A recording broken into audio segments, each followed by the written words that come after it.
All right, welcome to Flaming Arrow 101. So, what we need are many things. We need our trick wick candles. So these are the blow it out and they relight candles. Uh, so fun at birthday parties, and also fun for flaming arrows. So inside each of these is a magnesium laced wick.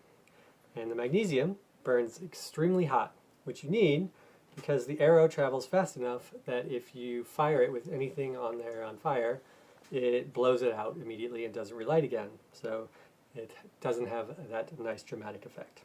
So the magnesium arrow relights over and over again and keeps it lit in flight and at the end. So we're going to take one of these, best if they're frozen. So if you freeze them really hard so they're nice and frozen, then you can break them apart. I do this, I break it apart in 3 different places, give it a little wiggle, and then I use my thumbnail to make a little dividing line. This is like cooking. Enjoy your own favorite recipe of separating wax. Have fun with it. Come up with a song or something.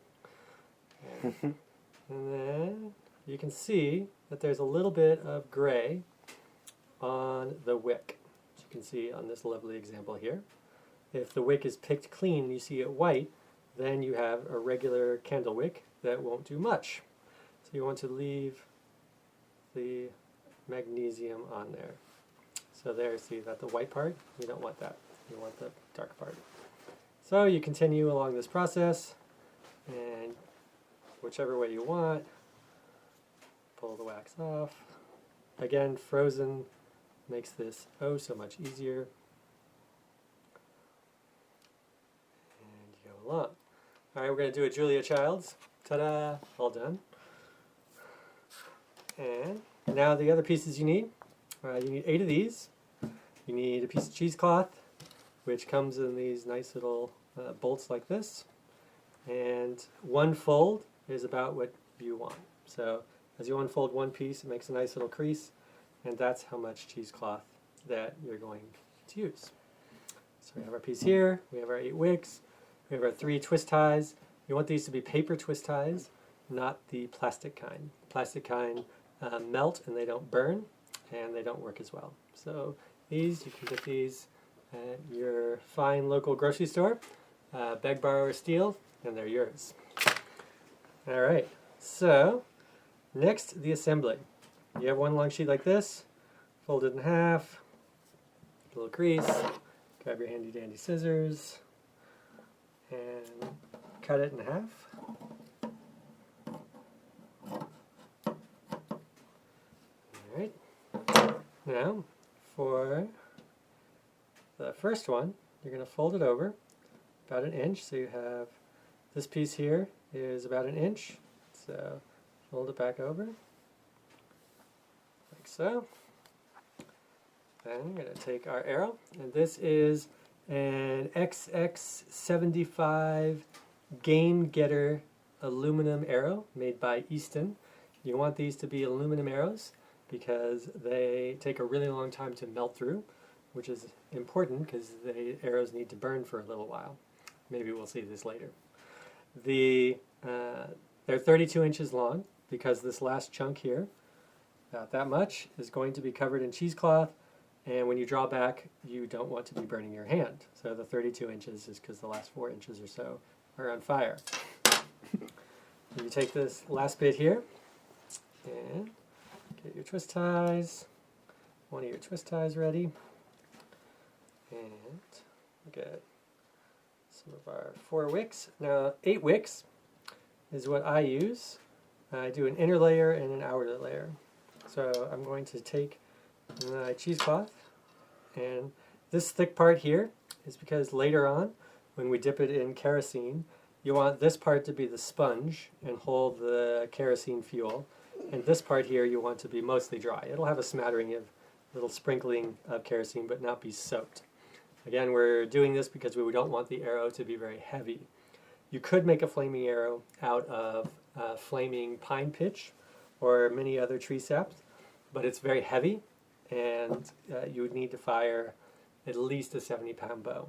And we're shooting much less, so we want to have a light arrow. and this works fine as well. Also, if you put kerosene on the back part, it burns much too quickly.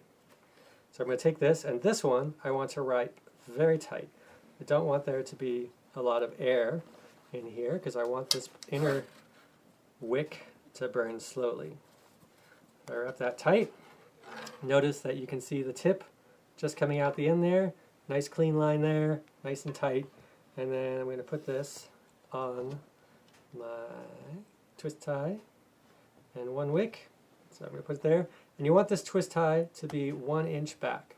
So right where we folded it over and it makes that thick part, you want this twist tie to be right behind that thick part that we made there, sitting on top of one of the wicks.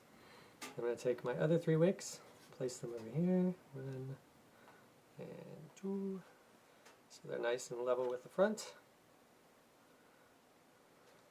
Alright, hold that one up, and I'm going to take this twist tie and I'm going to tie it on so that it is tight.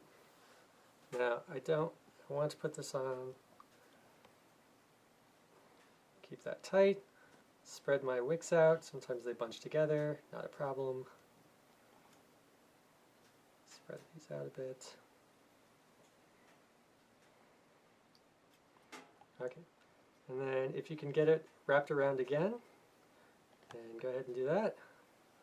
So I'll wrap it around the back, and I will twist these together, and then fold the excess back over. Alright, that's twist tie number 1. That holds those 4 wicks in place, and also helps the kerosene, when you dip this later, not come back past this little arrow tourniquet back into this part. There we go. Next, you take your other piece of cheesecloth, and this one you don't fold.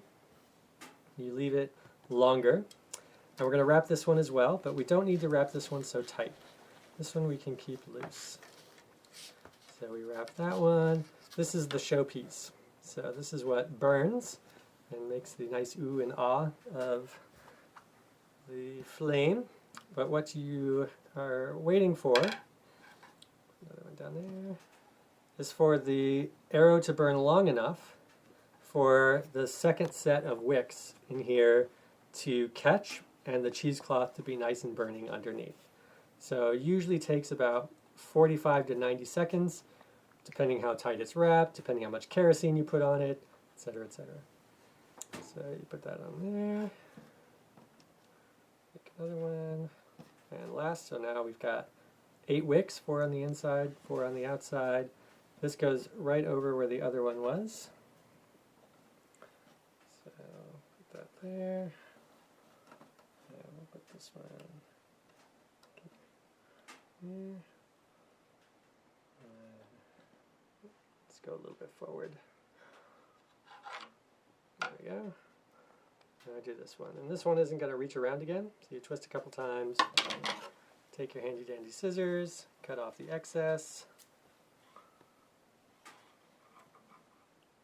And then just fold that back. That's good. Now, it's not done yet, because I have found that there is another key ingredient. When this arrow flies, what's going to happen is this part here is going to slide down the shaft. It's going to fire, and it'll go wee, fly down like this, and then this happens. This bad. Now you have your flaming part next to the part that makes the arrow fly. This is bad. So you want to prevent that. So how to prevent that is to take this handy dandy little twist tie, your third one that you have left over, roll this up, and you put this at the back of the arrow. Now the reason this is a twist tie, once tried it with duct tape, ran out of twist ties. Duct tape is useful for everything, not so useful for this. What happens is when you duct tape the back of this part stays right where it is. When you fire it, it hits something, and the duct tape is strong enough that it doesn't allow this to slide down the shaft a little bit from what it hit.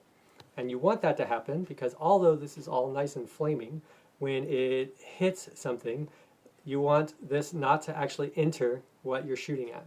Because I have fired these into gasoline-soaked hay bales, and nothing happens. They go out because there's not enough oxygen for this fire to light the gasoline, even though it's soaked in the hay, on fire. It needs to stay outside of it. Also fun for, you can take powdered sugar and a little ketchup bottle And powdered sugar you wouldn't think would be very flammable, but it is, and squirt it out into a little butane torch. You can do it with a match, but the butane torch works great, propane torch, and you get these huge fireballs. Also works with flour. Anyway, the fire needs oxygen, so it doesn't get enough. So what you're going to do is take this, and you're going to wrap this around the shaft right in the back, but you want to make sure that you don't get any cheesecloth in your twist tie here, right? You're only attaching it around the arrow. And then you'll wrap it back around the other way. Again, making sure not to get cheesecloth. And this, when it hits something, then you can put your cheesecloth back over it for a nice aesthetic effect. There we go. So now, when this hits something, it's going to hit the target, and then, let's see, it's going to hit the target, and then the arrow will go into the target like so, and this will slide down the shaft and stay outside. So it'll stay on the outside of the burning bale of the hay full of gasoline, which will then be burning, or whatever else, and that will be lovely. The flame, lots of oxygen, fuel, boom. Okay. So that is the reason for it being like so. Any questions from the peanut gallery? Here you go, one flaming arrow. Please don't bring this on an airplane. They would get quite upset with you. But other than that, have fun. Don't start World War III. Bye-bye.